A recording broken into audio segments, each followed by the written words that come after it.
नमस्कार। प्रादेशिक समाचार के साथ मैं पूनम किरकेट्टा। पहले मुख्य समाचार। भाजपा के वरिष्ठ नेता और प्रधानमंत्री नरेंद्र मोदी ने पलामू और गुमला के सिसई में चुनावी रैली को किया संबोधित। कहा, हमारी सरकार पर घोटाले का नहीं लगा कोई आरोप। राज्य भर में चुनाव प्रचार ने पकड़ा जोर। राहुल गांधी 7 मई को गुमला के बसिया में करेंगे चुनावी सभा। एनडीए के भी कई स्टार प्रचारक झारखंड में करेंगे प्रचार। राज्य के सभी मेडिकल कॉलेज, सदर और अनुमंडलीय अस्पतालों में बनेगा हेल्प डेस्क। कियोस्क के जरिए अस्पताल से जुड़ी जानकारी मिलेगी। स्वास्थ्य विभाग कर रहा तैयारी। विश्वविद्यालयों, महाविद्यालयों और उच्च शिक्षण संस्थानों में विदेशी विद्यार्थियों के लिए होंगी 25% अतिरिक्त सीटें। यूजीसी ने जारी किए दिशा निर्देश। और नेशनल वीमेंस हॉकी लीग में आज सवेरे खेले गए मैच में हरियाणा ने बंगाल को हराया। शाम को होंगे 3 मैच। और अब समाचार विस्तार से। भारतीय जनता पार्टी के वरिष्ठ नेता और प्रधानमंत्री नरेंद्र मोदी ने कहा है कि आज तक हमारी सरकार पर भ्रष्टाचार और घोटाले का एक भी आरोप नहीं लगा। उन्होंने कहा कि लोकतंत्र में आपके एक वोट की काफी ताकत होती है। आपके एक वोट ने अनगिनत माताओं की आस पूरी की है। वे आज पलामू सीट से प्रत्याशी बीडी राम के समर्थन में आयोजित एक चुनावी रैली को संबोधित कर रहे थे। उन्होंने कहा कि जनता की ताकत से राम मंदिर बना तो जम्मू कश्मीर में 370 की दीवार गिरी। श्री मोदी ने कहा कि जनता ही मेरी वारिस है। उन्होंने कहा कि मजबूत भारत के लिए मोदी सरकार जरूरी है। मजबूत भारत तो अब मजबूत सरकार ही चाहता है। ये दृश्य दिखाता है पूरा हिंदुस्तान में से हर कोई कहता है मजबूत भारत के लिए मजबूत सरकार के लिए मोदी सरकार। मुझे सीएम और पीएम के रूप में देशवासियों की सेवा करते करते अब 25 साल हो जाएंगे। आपके आशीर्वाद से 25 साल हो गए। मोदी पर एक पैसे का घोटाले का आरोप नहीं लगा है। इसके बाद श्री मोदी ने लोहरदगा सीट से पार्टी उम्मीदवार समीर उरांव के लिए गुमला के सिसई में चुनावी सभा को संबोधित करते हुए अपनी सरकार की उपलब्धियां गिनाई। राज्य में लोकसभा चुनाव को लेकर प्रचार अभियान तेज हो चुका है। इस सिलसिले में कांग्रेस के पूर्व राष्ट्रीय अध्यक्ष राहुल गांधी 7 मई को लोहरदगा सीट से कांग्रेस प्रत्याशी सुखदेव भगत के पक्ष में गुमला के बसिया में चुनावी रैली को संबोधित करेंगे। इस रैली में मुख्यमंत्री चंपाई सोरेन सहित इंडी गठबंधन के कई नेता मौजूद रहेंगे। प्रदेश कांग्रेस ने इस चुनावी रैली की तैयारियां शुरू कर दी हैं। वहीं एनडीए के भी कई स्टार प्रचारक झारखंड में चुनाव प्रचार के लिए दौरा करेंगे। धनबाद में लोकसभा चुनाव के लिए जिला स्तरीय नियंत्रण कक्ष स्थापित किया गया है। नियंत्रण कक्ष के दूरभाष नंबर 03262222 पर संपर्क कर आदर्श आचार संहिता और निर्वाचन व्यय संबंधी उल्लंघन की शिकायत दर्ज कराई जा सकती है। राज्य भर में लोकसभा चुनाव में 100% मतदान सुनिश्चित करने के लिए मतदाताओं को जागरूक करने के लिए लगातार कई कार्यक्रम आयोजित किए जा रहे हैं।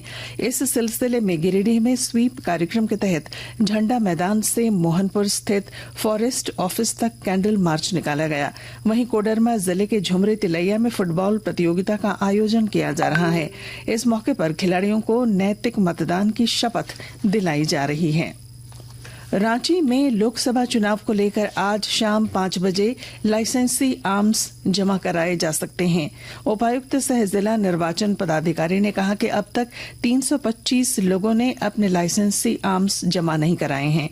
ऐसे में उनके लिए आज अंतिम मौका है। इसके बाद उनके आर्म्स लाइसेंस रद्द करने की प्रक्रिया शुरू कर दी जाएगी।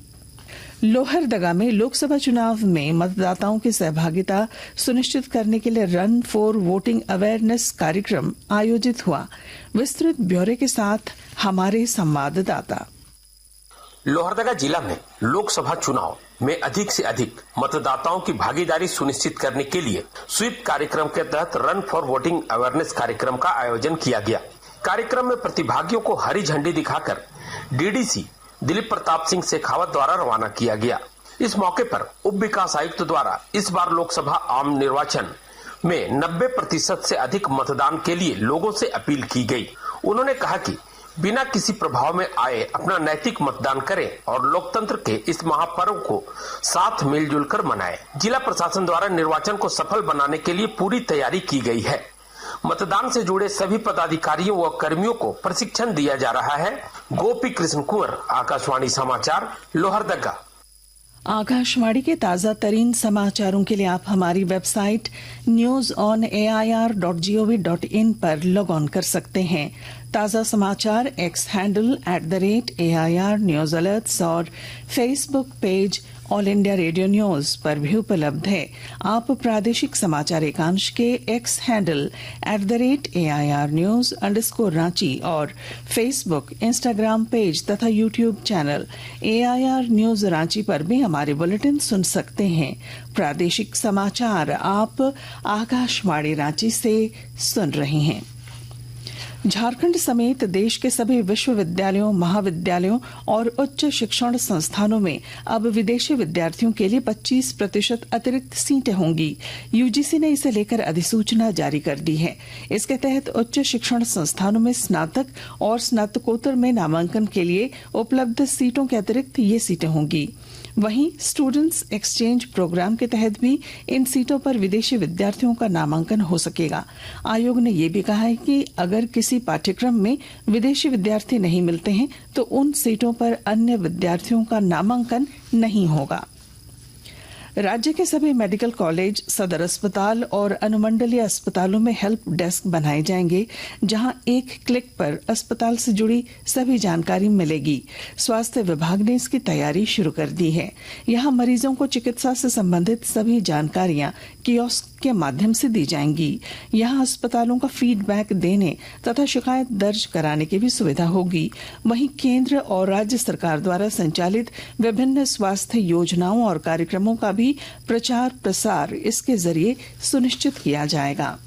श्रम विभाग ने गर्मी को देखते हुए निजी प्रतिष्ठानों, बिल्डरों, नियोजकों और संवेदकों के यहां कार्यरत कामगारों के काम का समय पुनर्निर्धारित करने का निर्देश दिया है। इस सिलसिले में चैम्बर ऑफ कॉमर्स को पत्र लिखकर केंद्रीय श्रम और रोजगार मंत्रालय से मिले दिशा निर्देशों का पालन सुनिश्चित करने को कहा है।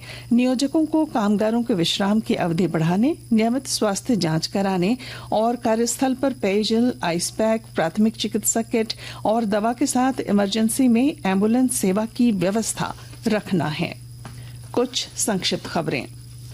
रांची नगर निगम द्वारा कचरा निष्पादन में सहयोग करने वाले भवन मालिकों को रेटिंग दी जाएगी। इसमें सबसे बेहतर योगदान करने वालों को 5 स्टार रेटिंग मिलेगी। देवघर जिला पुलिस ने मधुपुर अनुमंडल के विभिन्न इलाकों में कल छापेमारी कर 3 साइबर अपराधियों को गिरफ्तार कर लिया। इनके पास से 3 मोबाइल और 4 फर्जी सिम मिले हैं। झारखंड एटीएस की टीम ने बड़ी कार्रवाई करते हुए अमन साहू गैंग के 3 अपराधियों को हथियारों के साथ गिरफ्तार किया है। इन सभी पर भारत माला प्रोजेक्ट में लेवी वसूले का आरोप है। हॉकी। राजधानी रांची में चल रहे नेशनल विमेंस हॉकी लीग के 5वें दिन आज सवेरे खेले गए पहले मैच में हरियाणा ने बंगाल को 4-3 गोल से पराजित कर दिया। वहीं दूसरा मैच शाम 4 बजे से महाराष्ट्र, मध्य प्रदेश तथा तीसरा मैच शाम 6 बजे से मिजोरम और मणिपुर के बीच खेला जाएगा। वहीं आज होने वाले अंतिम मुकाबले में झारखंड और ओडिशा की टीम आमने सामने होगी।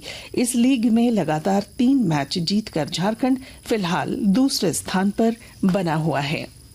और अब बुलेटिन के आखिर में मुख्य समाचार एक बार फिर। भाजपा के वरिष्ठ नेता और प्रधानमंत्री नरेंद्र मोदी ने पलामू और गुमला के सिसई में चुनावी रैली को किया संबोधित। कहा, हमारी सरकार पर घोटाले का नहीं लगा कोई आरोप। राज्य भर में चुनाव प्रचार ने पकड़ा जोर। राहुल गांधी 7 मई को गुमला के बसिया में करेंगे चुनावी सभा। एनडीए के भी कई स्टार प्रचारक झारखंड में करेंगे प्रचार। राज्य के सभी मेडिकल कॉलेज, सदर और अनुमंडलीय अस्पतालों में बनेगा हेल्प डेस्क। कियोस्क के जरिए अस्पताल से जुड़ी जानकारी मिलेगी। स्वास्थ्य विभाग कर रहा तैयारी। विश्वविद्यालयों, महाविद्यालयों और उच्च शिक्षण संस्थानों में विदेशी विद्यार्थियों के लिए होंगी 25% अतिरिक्त सीटें। यूजीसी ने जारी की दिशा निर्देश। और नेशनल वीमेंस हॉकी लीग में आज सवेरे खेले गए मैच में हरियाणा ने बंगाल को हराया। शाम को होंगे 3 मैच।